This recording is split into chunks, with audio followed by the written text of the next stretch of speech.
Address of the Holy Father Leo XIV to the Brothers of the Christian Schools.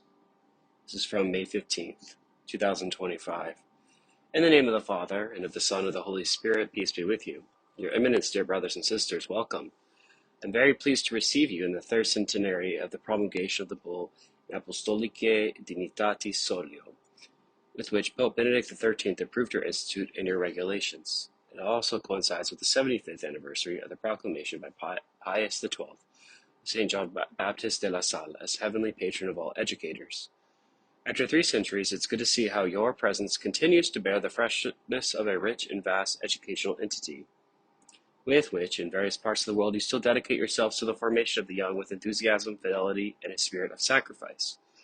Precisely in the light of this anniversary, I would like to pause and reflect with you on two aspects of your history that I consider important for all of us: attention to current events and the ministerial and missionary dimension of teaching in the community. The beginnings of your work say a great deal about, quote, current events. St. John Baptist de la Salle began by responding to the request for help from a layperson, Adriano Nael, who was struggling to maintain his, quote, school of the poor, end quote. Your founder recognized in this request, his request for help, a sign of God. He accepted the challenge and set to work. Thus, beyond his own intentions and expectations, he brought to life to a new teaching system, that of the Christian schools, free and open to everyone. Among the innovative elements he introduced in this pedagogical revolution were the teaching of classes and no longer of individual pupils. Instead of Latin, the adoption of French as a language of instruction which was accessible to all. Sunday lessons in which even young people forced to work on weekdays were able to participate. And the involvement of families in the school curriculum according to the principle of the, quote, educational triangle, end quote, which is still valid today. Thus, problems as they arose, instead of discouraging him, stimulated him to seek creative answers, to venture onto new and often unexplored paths. All this can make us think. It also raises useful questions. What, in the world of youth today, are the most urgent challenges to be faced? What values are to be promoted? What resources can be counted on? Young people of our time, like those of every age, are a volcano of life, energy, sentiments, and ideas.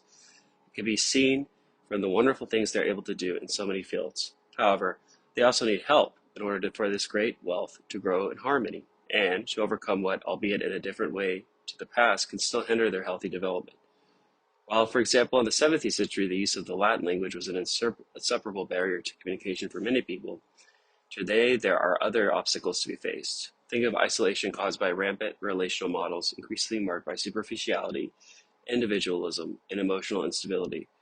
The spread of patterns of thought weakened by relativism, and the prevalence of rhythms and lifestyles in which there is not enough room for listening, reflection, and dialogue at school, in the family, and sometimes among peers themselves, with consequent loneliness.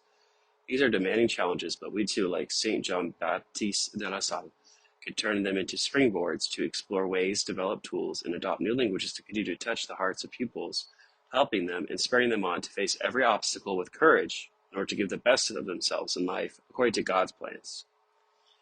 In this sense, the attention you pay in your schools to the training of teachers and to the creation of educating communities in which the teaching effort is enriched by the contribution of all is commendable. I encourage you to continue along these paths.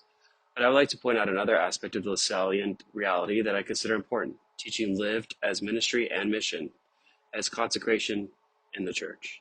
St. Jean Baptiste de la Salle did not want there to be priests among the teachers of the Christian schools, but only, quote, brothers, end quote, so that all your efforts would be directed with God's help to the education of pupils. He left to say, quote, your altar is the cathedra, end quote, thus promoting a reality hitherto unknown in the church of his time, that of lay teachers and catechists invested in the community with a genuine, quote, ministry, end quote, in accordance with the principle of evangelizing by educating and educating by evangelizing.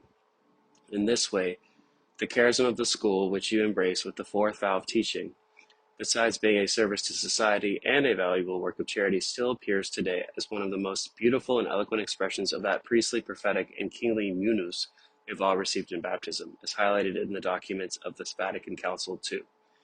Thus, in your educational entities, religious brothers make prophetically visible, through their consecration, the baptismal ministry that spurs everyone, each according to his or her own status and duties, without differences, as, quote, as living members to expend all their energy for the growth of the church in its continuous sanctification, end quote, from Lumen Gentium, Article 33, I also referenced to Article 44 earlier on. For this reason, I hope that vocations to Lasallian religious consecration may grow. They may be encouraged and promoted in your schools and outside them, and that, in synergy with all the other formative components, they may contribute to inspiring joyful and fruitful paths of holiness on the young people who attend them. Thank you for what you do. I pray for you, and I impart to you the apostolic blessing which I gladly extend to all the Lasallian family.